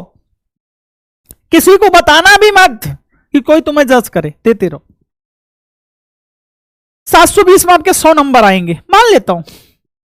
120, 150, 180, 200, 210, 220, 230, 240, 280, 300, 350, 400, 450, 500, 550। जब अप्रैल पहुंचोगे, जब सिलेबस खत्म होने वाला रहेगा, 600, 650, 700। और जब आप अप्रैल में पहुंचोगे बेटा ना, एकदम टॉप पे होगे लास्ट अप्रैल में, बस वही तुम्हारा पीक आने वाला है। क्योंकि हर एक चीज का, जिंदगी हो, अमीरी हो, गरीबी हो, पढ़ाई हो, लिखाई हो, खेती हो, बाड़ी हो, बदमाशी हो या इश्कबाजी हो, सबका एक पीक लेवल होता है। जब पीक लेवल पे अपन होते हैं ना, तो उस पे चरम सीमा पे होते हैं, चाहे वो पढ़ाई की हो, चाहे वो अमीरी की हो, चाहे वो इश्कबाजी की हो, किसी भी चीज की। तो हमारा कॉन्फिडेंस लेवल बहुत हाई होता है कि ये बंदी मुझे छोड़ के नहीं जाएगी, मेरी वाली बंदी सबसे डिफरेंट है। उसी टाइप का कॉन्फिडेंस लेवल आता है जब आपके पढ़ाई में पीक लेवल आता है, जिसे हम कहते हैं सैचुरेशन। तुम्हें समझ में नहीं आएगा पढ़ना क्या है, सब तो आ रहा है, या तुम्हें लगेगा कि अब कुछ बचा ही नहीं है नया सीखने को, उसे कहते हैं सैचुरेशन लेवल। और ऐसा भी ख्याल आएगा कि यार कुछ नहीं आता है, लेकिन पेपर आएगा तो सारे चीजें याद आने लगेंगी और आपको लगेगा कुछ आ ही नहीं रहा है। उसी को कहते हैं सैचुरेशन लेवल, पीक लेवल। सोचो आपका लास्ट में पीक लेवल आ रहा है और आगे मई में एग्जाम है, तो जब पेपर देने जाओगे क्या कॉन्फिडेंट रहोगे यार। ऐसे खोलोगे, ए होगा, बी होगा, बी होगा, सी होगा, सी होगा, सी होगा, डी होगा, ए होगा, डी होगा, बी होगा, सी होगा, डी होगा, ए होगा, ऐसे मारते हुए आगे बढ़ जाओगे यार। मैंने दिया पेपर, मैं जानता हूं। मैथ्स मेरा इतना अच्छा था कि पूछो मत, मैं खटखट खटखट खटखट जे एडवांस में मैंने इतने तेज मैथ नहीं किया था जितना मैं कर नहीं सकता था। मेरे भी कई दोस्त हैं जिनकी मैंने देखी थी केमिस्ट्री बहुत अच्छी थी, कुछ लोगों की फिजिक्स बहुत अच्छी थी। तीनों जे एडवांस वालों को बहुत कम होता, रेयर होता। मेरी केमिस्ट्री थोड़ी सी, फिजिक्स वीक थी, केमिस्ट्री मीडियम थी, मैथ ज्यादा अच्छी थी। लेकिन हमारे यहाँ तो पूरा करना नहीं होता था, ठीक है ना। 30-35% में तो आईटी बॉम्बे मिल जाता था, लेकिन तुम्हें पूरा करना है। तो दोस्त इतनी बात याद रखिएगा, बहुत अच्छी बात बताई है मैंने। पीक लेवल तक पहुंचिए, पीक लेवल पे पहुंचने के बाद सब कुछ अच्छा होगा, गलत ना समझे। और अगर मान लीजिए किसी सिचुएशन में आपके मन में ख्याल आए कि साल नहीं होगा, फिर भी छोड़ना नहीं है। ये बात तुम्हें बताना भूल गया था। कुछ लोग सोचेंगे कि अरे सर आप डिमोटिवेट कर रहे हो, आप कह रहे हो कि छोड़ना आपका नहीं होगा। मैं नहीं कह रहा हूं, तुम्हारे मन में ख्याल आएगा। अभी जैसे जनवरी स्टार्ट होगी मन में ख्याल आएंगे 90% लोगों के, लेकिन छोड़ना नहीं है। वो लाइन याद रखना, हर मैदाने बेखौफ लड़ो तुम, वक्त से पहले मैथ नहीं आने वाली। उसी प्रकार भाई मेरे, पेपर हो ना हो, आपको अपना नॉलेज चेक करना है। मैं कहता हूं यार 100 नंबर आने वाले हैं तो बढ़ाओ 300 लाओ, 300 आने वाले 500 लाओ, 500 आने वाले 590 लाओ। यानी कि अगर तुम हार भी सको ना, जब तुम हारोगे तब भी लोग तालियां बजाएंगे, यार ठीक है इस बंदे ने मेहनत बहुत की थी। लोग अप्रिशिएशन देते हैं, लोग मर्सी दिखाते हैं। जब आप सिलेक्शन के करीब होते हैं, सराहना की जाती है। अब आप सोचो दूर दूर तक हो ही नहीं उस रेंज में, तो कौन पूछेगा यार आपको? कोई नहीं पूछने वाला, कोई पूछ ही नहीं सकता आपको। ठीक है ना भैया? पॉजिटिव रहिए, पढ़ते रहिए, हर एक चीज का solution, distraction, X Y Z, ये वो सबका निचोड़ है। साइलेंट हो जाओ, अंडरग्राउंड हो जाओ और पढ़ना शुरू कर दो। किसी से मतलब मत रखो, ना लड़का न लड़की, न माँ न बाप न भाई न बहन रिश्तेदार, कोई काम नहीं आएगा एक समय पे। अभी तुम्हारा सिर्फ और सिर्फ मकसद पढ़ाई पे होना चाहिए। घर वाले कहीं नहीं जाएंगे, घर वाले हमेशा तुम्हारे साथ रहेंगे, भले ही तुम वही पार हो जाओ, उनको भूल जाओ। तो घर वालों से अगर तुम ज्यादा बात नहीं करोगे, इसका ये मतलब नहीं तुम्हारा बॉन्डिंग टूट जाएगा ना। अरे भैया खुश होंगे वो। ठीक है, चलिए आगे बढ़ते हैं। प्रिपरेशन ऑफ कोलाइड, 3 टाइप के हमें प्रिपरेशन पढ़ना है। पहला केमिकल मेथड। अच्छा, अगर आप बोले कि कौन सा प्रिपरेशन कर रहे हो सर तो आपको बता दें लायोफोबिक का। क्यों बेटा? लायोफोबिक सॉल्ट का हम प्रिपरेशन कर रहे हैं क्योंकि लायोफिलिक क्या है? सेक कर दो, हिला दो, हिलाने से ही बन जाएगा। ठीक है भैया, अब ध्यान से समझ रहा हूं। Colloidal dispersion can be prepared by, ठीक है, कोलाइडल डिस्पर्जन यानी कि डीपी की बात कर रहा है, can be prepared by chemical reaction leading to formation of molecule by double composition, oxidation, reduction और hydrolysis. These molecules then aggregate leading. Aggregate का मतलब होता है कि जो मतलब अप्रोप्रिएट हो, ऐसा कुछ है, टू फॉर्मेशन ऑफ सॉल्ट्स। ठीक है भैया, तो पहला रिएक्शन ये है, दूसरा ये है, तीसरा ये है, चौथा ये है। 4 सॉल्व है, ध्यान से समझ लो। अगर मैं H2O3 और H2S को देखूं तो ये डिस्प्लेसमेंट हुआ है इनका, यानी कि डीकंपोजिशन हुआ, डबल डीकंपोजिशन, ये टूट के इसमें गया, ये टूट के इसमें गया, तो H2O3 H2SO3 सॉल्व बना। ठीक है, अगर आपसे पूछ लिया जाए कि H2SO3 अर्सेनिक सल्फाइड, ये आपसे बोल रहे सल्फाइड सॉल्व किस मेथड से बना रहे हैं? केमिकल मेथड से। कैसे बना रहे हैं? अर्सेनिक ऑक्साइड और H2S को मिला के, अर्सेनिक ऑक्साइड और H2S को मिला के। रिएक्शन का नाम है डबल डीकंपोजिशन, रिएक्शन का नाम है डबल डीकंपोजिशन।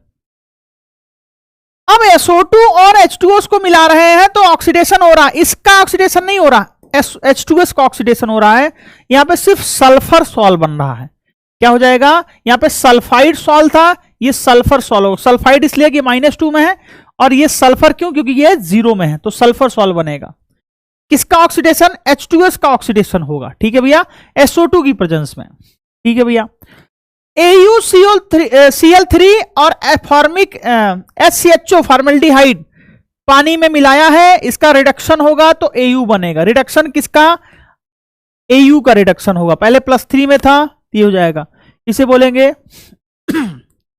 Gold solve. क्या बोलेंगे? Gold solve. ठीक है, गोल्ड सॉल्व का एक और बेहतरीन मेथड है, अभी बताता हूं मैं। FeCl3 का पानी में मिला दिया बेटा, तो आपको भी पता है कि ये बेसिक होता है, तो खट से जो सॉल्ट टूटेगा FeOH का होल थ्राइस बनाएगा। ठीक है भैया, ये मेटल हाइड्रोक्साइड का सॉल्व है। अगर आपसे कोई पूछे मेटल हाइड्रोक्साइड का सॉल्व है, तो कितने प्रकार से केमिकल मेथड से बनाते हैं हम? 4। पहला सल्फाइड, दूसरा सल्फर, तीसरा गोल्ड, चौथा आयरन हाइड्रोक्साइड या मेटल हाइड्रोक्साइड भी बोल सकते हो। 4 टाइप के सॉल्व बनते हैं। कैसे? अगर आपसे पूछे कि केमिकल मेथड के द्वारा किस किस का प्रिपरेशन कर सकते हैं, तो बस 4 ही पढ़ना है। कौन कौन से?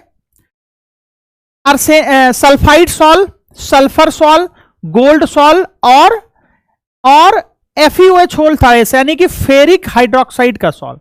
फेरिक हाइड्रोक्साइड का सॉल्व कैसे बनाते हैं? केमिकल मेथड से बनाते हैं। ठीक है भैया, ये रिएक्शन आप याद कर लो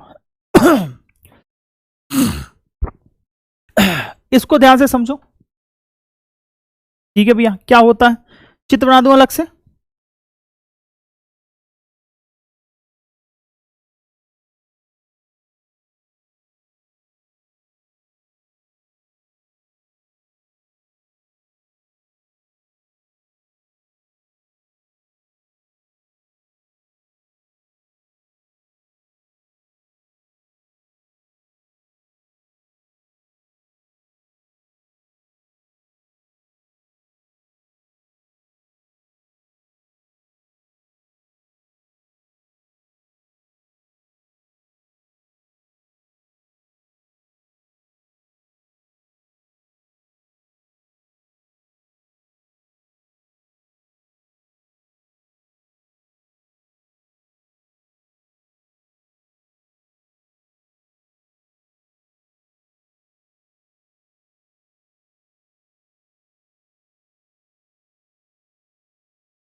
ध्यान समझना।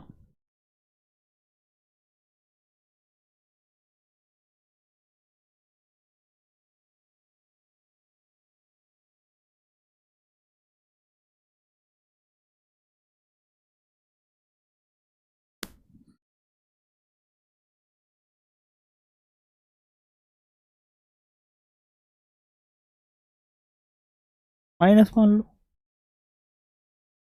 ठीक। एक सॉल्यूशन में इलेक्ट्रोलिसिस पढ़ा है ना, 2 रॉड लगा रहा है, इलेक्ट्रिसिटी बुलबुल बुलबुल बुलबुल बुलबुल बुलबुल बुलबुल, गरम कर गरम कर ठीक है, गरम कर रहे हैं। लेकिन भैया ध्यान समझना, ध्यान समझना बाबू। लेकिन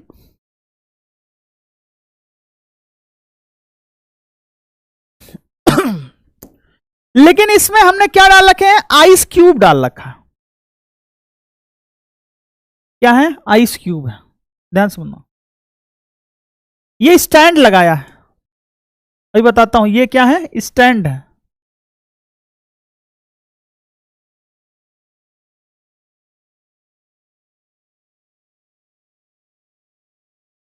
ये क्या है, स्टैंड है।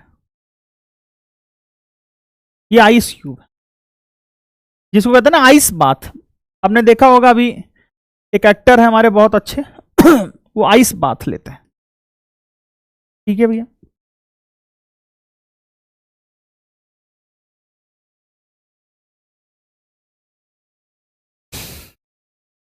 ये डीएम होता है। आपको भी पता है कि जब हम इलेक्ट्रिक लगाते हैं तो ये टूटता है, ये टूटेगा, ये टूटेगा, ये टूटेगा, ये टूटेगा, ये टूटेगा, ये टूटेगा, ये टूटेगा, ये टूटेगा, ठीक है भैया, टूटेंगे। जब ये टूटेगा तो डीएम में मिलेगा। ये क्या है, ये डीएम है। कहां का डीएम है, कहीं का डीएम नहीं है, ये डिस्पर्जन मीडियम, ये डिस्पर्जन मीडियम। अब ये जब इलेक्ट्रिक आर्क देंगे तो गर्म होगा, तड़तड़ा के निकलेगा यहां से मेटल, और डीएम में जाके डिसॉल्व हो जाएगा। जो पार्टिकल साइज 1 नैनोमीटर से लेके 1000 नैनोमीटर के बीच में होगा, डिसॉल्व हो जाएगा। लेकिन जो गर्मी होगी वो, ये जो आइस बाथ नहीं है, ये क्या है, आइस है। ये बर्फ के टुकड़े उसको क्या कर देंगे, ठंडा कर देंगे, ठंडा हो जाएगा, सेटल डाउन हो जाएगा। क्या हो जाएगा, सेटल डाउन हो जाएगा। इसे बोलते हैं इलेक्ट्रिक आर्क मेथड। और भैया इसमें इनर्ट वाले एलिमेंट जैसे एयू, एजी और पीटी का सॉल्व बनाना है तो सबसे बेस्ट मेथड माना जाता है ब्रेडिग आर्क मेथड। क्या माना जाता है, ब्रेडिग आर्क मेथड माना जाता है, ठीक है भैया। आओ ध्यान से पढ़ते हैं। इलेक्ट्रिकल, सॉरी गलती हो गई मेरे से, सही है, गलती कुछ नहीं हुई। इलेक्ट्रिकल डिसइंटीग्रेशन और ब्रेडिग्स आर्क मेथड, क्या बोलते हैं, Bredig's arc method. This process involves dispersion as well as condensation. जब ये इवेपोरेट होते हैं ना तो वो ठंडा कर देता, कहता रुक ठंडा हो जा, रुक ठंडा हो जा। जब ठंडा हो जाएगा, अरे भैया तुमने रॉड लगाया, बलबला के निकलेगा वेपर, वेपर निकला, वेपर निकला, लेकिन आइस बात करा, रोक डाउन हो जा। जब मेटल निकल रहा था तो उसने कहा डाउन हो जा, जब डाउन हो गया तो उसमें डिसॉल्व हो गया, जब डिसॉल्व हो गया तो एक प्रकार का कोलाइड बन गया। Colloidal salts of metal such as gold, silver, platinum etc can be prepared by याद रख लेना, very very important, prepared by this method. In this method, electric arc between electrodes of the metal immersed in the dispersion medium, dispersion medium में डाला गया, ठीक है, ऐसे करके डाल दिया। The intense heat produce vaporized the metal, इतना हीट देता है कि मेटल उड़ रहा है, लेकिन ये बाथ जो कहता ना रोक, दबा दिया। Which then condensed to form particle of colloidal size, मतलब जो कंडेंस होते हैं ना तो उनके पार्टिकल का साइज 1 नैनोमीटर होता है, या 1 नैनोमीटर से 1000 नैनोमीटर के बीच होता है, तभी तो कोलाइडल सॉल्यूशन बनाते हैं। This is Bredig arc method. आपसे सवाल कैसे पूछेंगे, what is Bredig arc method, तो करंट वाला सिस्टम बता देना, ठीक है। इसमें क्या होता है, कंडेंसेशन होता है, जो हम आइस बात देते ना, वो रोक दे, कहता रुक जाता है। कौन से सॉल्व बनते हैं? Gold, silver, platinum. बस ये इंपॉर्टेंट है, गोल्ड, सिल्वर, प्लैटिनम। तीसरा पेप्टाइजेशन। ठीक है, पेप्टाइजेशन बहुत डिटेल में नहीं है, लेकिन फिर भी मैं डिटेल में बात करूंगा। पेप्टाइजेशन क्या होता है? पेप्टाइजेशन एक तरीके से रिएक्शन है। Peptization may be defined as the process of converting a precipitate into colloidal solution. ठीक है, जैसे मान लो तुम्हारे पास कोई प्रेसिपिटेट आ गया। सोचो तुम्हारे पास एक प्रेसिपिटेट आ गया चूने पानी का। चूने पानी का एग्जांपल ले रहा हूं। जब चूना होता ना, नीचे जम जाता। चूना देखा होगा, चूना वो लगने वाला, काटने वाला नहीं रे बाबा। चूना वो पान,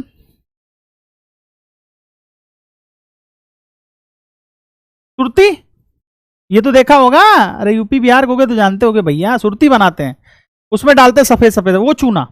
चूना क्या है? प्रेसिपिटेट है। अब उसे हमें क्या बनाना? सॉल्व बनाना। तो उसको क्या करेंगे हम? डिसॉल्व करेंगे, खट खट खट खट खट। ठीक है, तो बोल रहा है कि peptization may be defined as the process of converting precipitate into, PPT को मिला दे और क्या बना दे? कोलाइडल सॉल्यूशन बना दे। कोलाइडल सॉल्यूशन बना दे। ठीक है भैया, by shaking it with dispersion medium in the presence of small amount of electrolyte. ठीक है, डीएम रहे और स्मॉल अमाउंट में इलेक्ट्रोलाइट रहे, जो प्रेसिपिटेट बनाता है। The electrolyte used for this purpose is called peptising agent. जो हम इलेक्ट्रोलाइट यूज करते हैं उसे क्या कहते हैं? पेप्टाइजिंग एजेंट कहते हैं। This method is applied generally to convert a freshly prepared, याद रखना, वेरी वेरी इंपॉर्टेंट, याद रखना, freshly prepared precipitate into colloidal solution. Freshly prepared हो यानी कि तुरंत प्रिपेयर्ड किया गया हो। ठीक है, during peptization the precipitate absorbs one of the ions electrolytes on its surface. This causes the development of positive or negative charge on precipitate which ultimate break up smaller the signs of colloidal. ठीक है, नीचे वाला भी समझाता हूं अलग page पे। कह रहा है कि जब तुम प्रेसिपिटेट बनाओगे तो उसमें हम पेप्टाइजिंग एजेंट मिलाएंगे जिसे इलेक्ट्रोलाइट बोल रहे हैं, फिर वो कोलाइडल सॉल्यूशन बनाएगा। ठीक है ना भैया? ठीक है, फ्रेशली प्रिपेयर्ड प्रेसिपिटेट को कोलाइडल सॉल्यूशन में कन्वर्ट करने का जो मेथड है वही पेप्टाइजेशन, वही क्या है? पेप्टाइजेशन। पेप्टाइजेशन पे चार्ज भी आता है। क्या आता है? चार्ज आता है। तो कैसे पढ़ेंगे उसको? Charge on colloidal surface.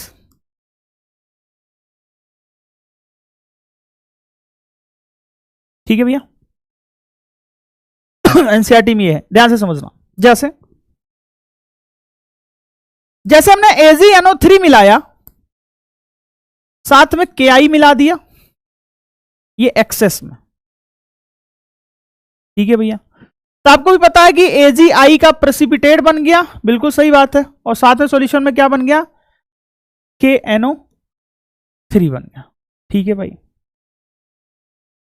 अब यहां पे जो थ्योरी लिखी है ना, वो गजब की लाइन लिखी है। लिखा during peptization of the precipitate absorbs one of the ions of the electrolyte on its surface. Electrolyte से आयन एब्जॉर्ब करता है। किससे? इलेक्ट्रोलाइट से एब्जॉर्ब करता है। This cause the development of positive और negative charge on precipitates which ultimately break up into smaller particles of this size of colloid. जो इनको पार्टिकल साइज में क्या करता है? तोड़ता है। स्मॉलर साइज में तोड़ता है। ठीक है भैया, चले भाई आगे बढ़े। ठीक है, इसने एक बताया नहीं, कॉमन आयन होना चाहिए। Absorbs one of the common ions. यहां पे एक लाइन लिख लेना, क्या? कॉमन आयंस, बस। ठीक है, तुमने कहा ठीक है सर, कैसे बनेगा? हमने कहा AgI आ गया है। तुमने कहा हाँ सर AgI आ गया है। ठीक है भैया, अब AgI के बाहर इनमें से कौन सा आयन आएगा? जो एक्सेस में है वही आएगा। एक्सेस में कौन है? KI है एक्सेस में, क्योंकि इलेक्ट्रोलाइट लेना, यही इलेक्ट्रोलाइट है जो एक्सेस में है। इसमें कॉमन आयन कौन है? वो कॉमन आयन है I minus, I minus, I minus, I minus.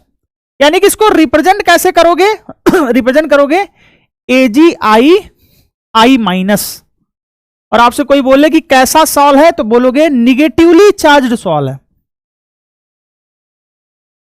क्या बोलोगे? निगेटिवली चार्ज्ड सॉल है। ठीक है भैया, क्योंकि ये एक्सेस में है और इन दोनों में कॉमन क्या है?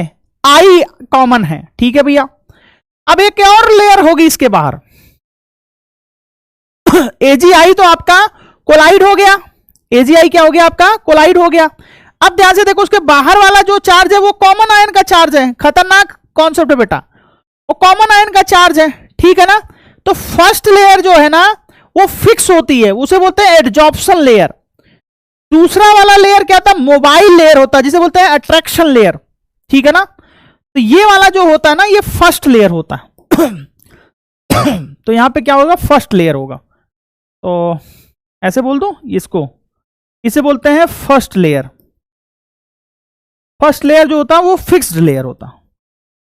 क्या होता है? फिक्स्ड लेयर होता है, जिसे बोलते हैं एब्जॉर्प्शन लेयर। क्या बोलते हैं? एब्जॉर्प्शन लेयर, जो इसे एब्जॉर्ब होगा। अब इस पर नेगेटिव चार्ज आया है, तो इसके बाहर भी तो कुछ लोग होंगे, बिल्कुल पॉजिटिव चार्ज वाले होंगे। कौन होंगे? पॉजिटिव चार्ज वाले होंगे। ये एनसीईआरटी में बहुत अच्छे से चित्र बनाया हुआ है। और जो दूसरा लेयर होगा, इस लेयर को क्या बोलेंगे? अरे भाई, पहला लेयर I माइनस का है चारों तरफ, दूसरा K प्लस का, इसको बोलेंगे मोबाइल लेयर। क्या बोलेंगे? मोबाइल लेयर, जो किसको बताता है? अट्रैक्शन को बताता है। किसको बताता है? अट्रैक्शन को बताता है। ध्यान से समझना, जो एक्सेस में है वही प्रेसिपिटेट के पास जाएगा। ठीक है भैया, यानी कि ये AgI प्रेसिपिटेट बन गया है।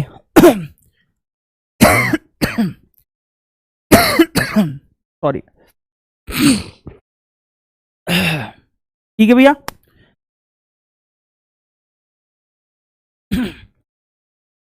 ठीक है, ये AgI प्रेसिपिटेट है। ये पहला लेयर I माइनस का है, दूसरा लेयर K प्लस का है। ठीक है भैया, इसे बोलते हैं, इन दोनों लेयर को क्या बोलते हैं? हेल्महोल्ट्ज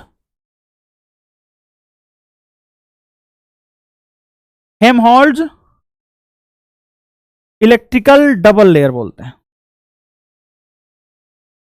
डबल लेयर बोलते हैं। ठीक है ना?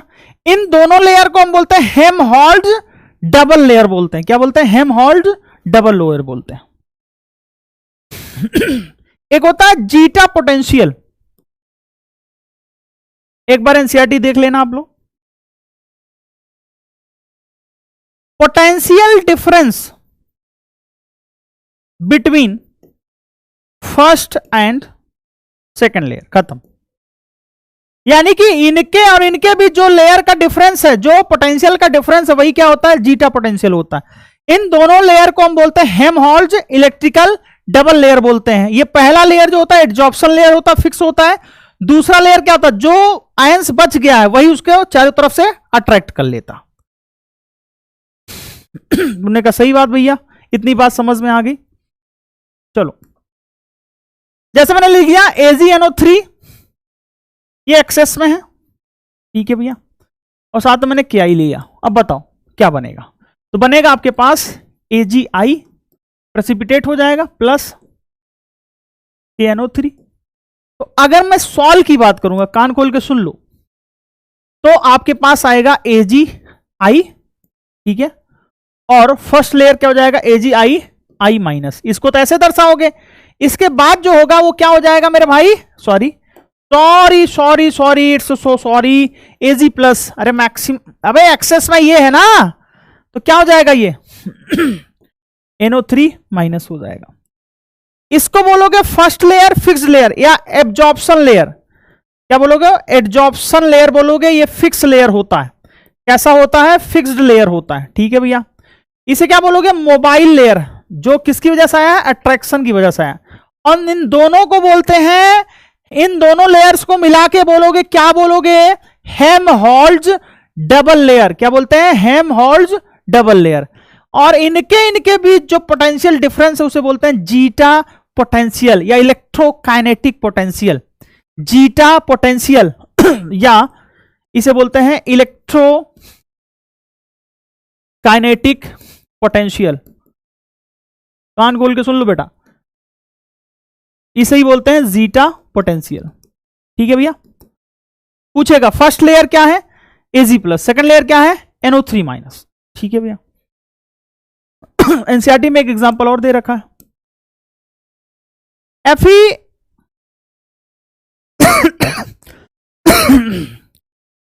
Fe क्या लिखें, Fe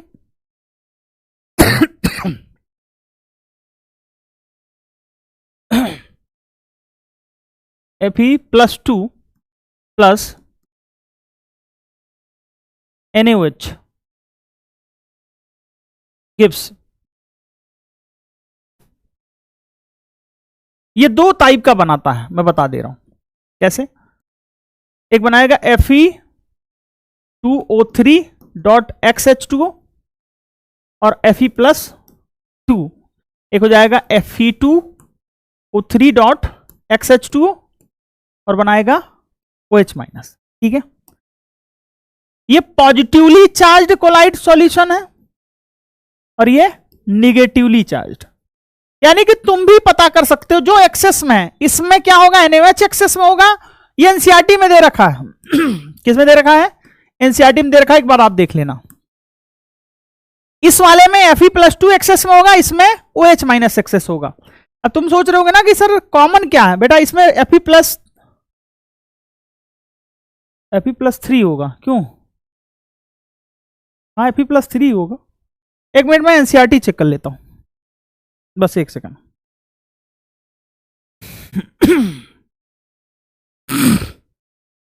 इसमें कोई बड़ी बात नहीं बेटा, आपको नहीं पता है तो आप चेक कर सकते हो, और वैसे भी ये मुझे पढ़ाना नहीं था, ये मुझे पहले से याद है तो मैं आपको बता दे रहा हूं, याद नहीं होता तो मैं बताता भी नहीं। ठीक है ना, तो क्या है मैं एक बार देख ले रहा हूं उसे।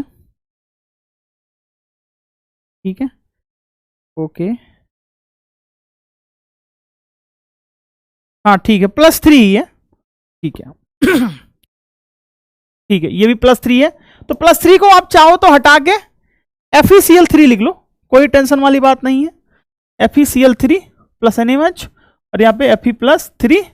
ठीक है, अरे कॉमन आयन होना चाहिए ना, यहाँ पे भी तो +3 में है और मैंने पहले बताया कॉमन आयन।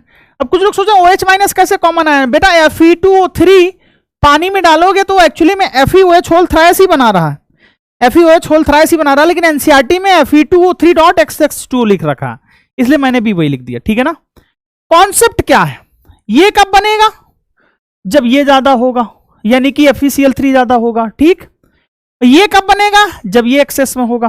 तुमने कहा सर समझ नहीं पाया, हमने कहा रुको अलग अलग कर देते हैं। इस वाले में ये एक्सेस में होगा, सही बात है, और ये मैं फिर से लिख दूं अगर, इसमें ये एक्सेस हो जाए, खत्म, साला खेला ही खत्म हो गया। समझ गए, जो इलेक्ट्रोलाइट एक्सेस में होगा उसी का कॉमन आयन आके चिपक जाएगा। मैं एक बार और देख लेता हूं इसमें कि जो बात मैंने बोली वो सही बोली कि नहीं बोली है। इलेक्ट्रोकाइनेटिक पोटेंशियल और जीटा पोटेंशियल बोलते हैं, ठीक है बताया मैंने। हेल्महोल्ट्ज इलेक्ट्रिकल डबल लेयर बोलते हैं, ठीक है ये भी सही बताया। ठीक है, एनसीईआरटी देख लो भैया। ठीक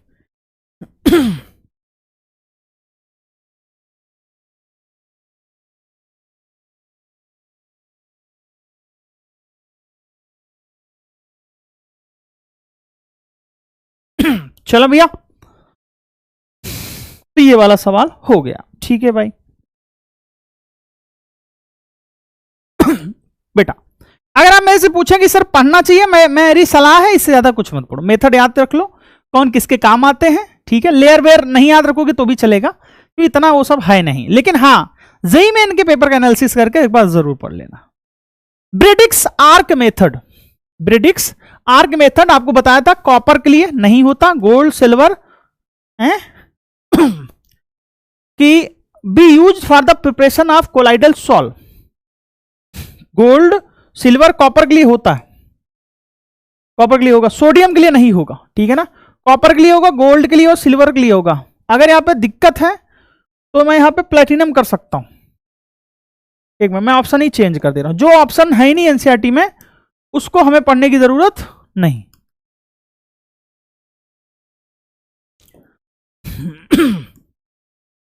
प्लेटिनम। लेकिन हाँ, आपको भी पता चल गया होगा जो H2 से नीचे वाले हैं ईसीएस में, ईसीएस में जो H2 से नीचे वाले हैं, क्यों आगे आऊं, क्यों आगे आऊं। समझ गए कि नहीं समझ गए? हाँ, पंडित ब्राह्मण समझ गए कि नहीं समझ गए? समझ गए सर। सोडियम का नहीं होगा, बाकी सभी का इलेक्ट्रिक आर्क मेथड से हो जाएगा, ठीक है। ये सिलेबस में नहीं है emulsion. Colloidal solution of gold is prepared by, colloidal mill नहीं है, डबल डिकम्पोजिशन मेटल मेथड से नहीं, ब्रेडिक्स मेथड से, बिल्कुल ब्रेडिक मेथड से हम बना सकते हैं, ठीक है, okay. For formation of colloid from suspension, from suspension, बेटा ब्रेडिक्स आर्क मेथड कहां गया? पेप्टाइजेशन। इसे क्या कहते हैं? पेप्टाइजेशन कहते हैं। अरे सस्पेंशन क्या है? कोलाइडल फ्रॉम सस्पेंशन क्या है? पीपीटी है, पीपीटी में डाल क्या करे? हिला रहे हो, हिला रहे हो, हिला रहे हो, हिला रहे हो, वही तो सस्पेंशन है ना यार।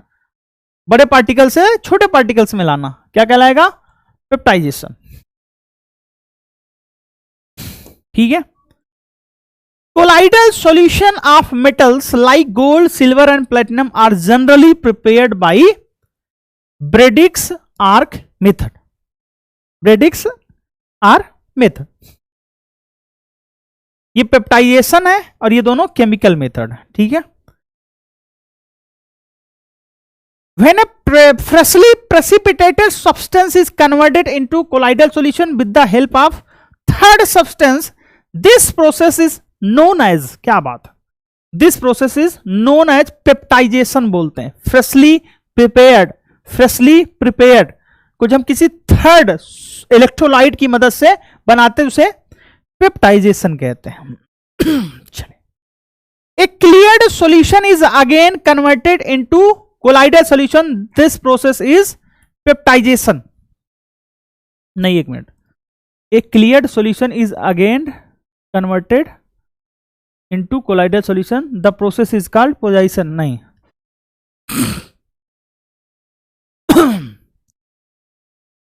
ये सिलेबस में नहीं, छोड़ दो।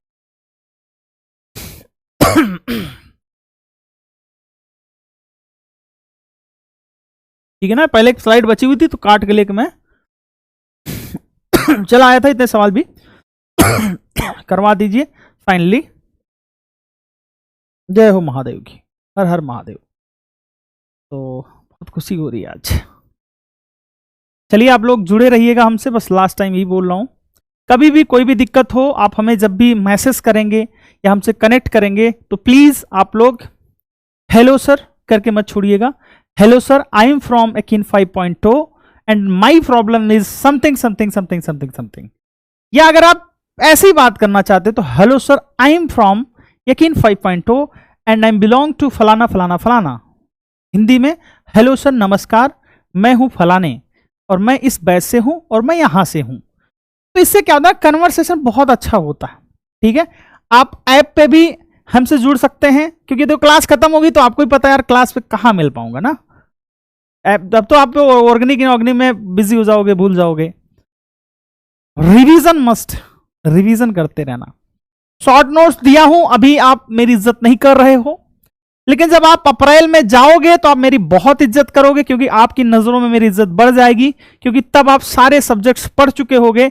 आपके पास अच्छा मौका होगा कंपैरिजन करने का, आपके पास अच्छा मौका होगा डिसाइड करने का कि who is the best and कौन अच्छे से ईमानदारी से हमको पढ़ाया। बस ये इंपॉर्टेंट है, और किसका पढ़ाया हमें अच्छा लग रहा है।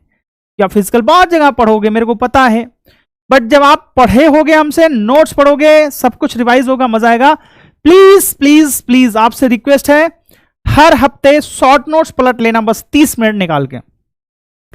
ऐसे गो थ्रू कर लेना, खुद से लिखना, देखोगे तो समझ में नहीं आएगा, खुद से नोट करना, जैसे लिखा है ना वैसे पेज ले लो, लिखना शुरू कर दो, अपने आप हो जाएगा। ठीक है ना भैया।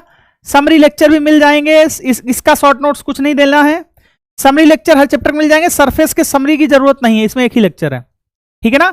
जिसके समरी नहीं मिले हैं नए वर्ष में आपको मिल जाएंगे। ठीक है, तो नए वर्ष की ढेर सारी शुभकामनाएं, भगवान सद्बुद्धि दें, आप अच्छे रास्ते पे चलें, जीवन में राज करें, राजा हो जाइए, लड़कियां रानी हो जाएं, मतलब रानी नहीं, हाँ मतलब जो भी है, मतलब राज करिए जहां भी रहिए। ठीक है ना। और ट्रिपल पी जिंदाबाद, पैसा पावर पोजीशन दिमाग में बैठा के रखिएगा, हर किसी को चाहिए होता है, आपके भी काम आएगा। चलिए फिर जोर से बोलिए भारत माता की जय, भारत माता की जय, भारत माता की जय। चलिए नमस्कार।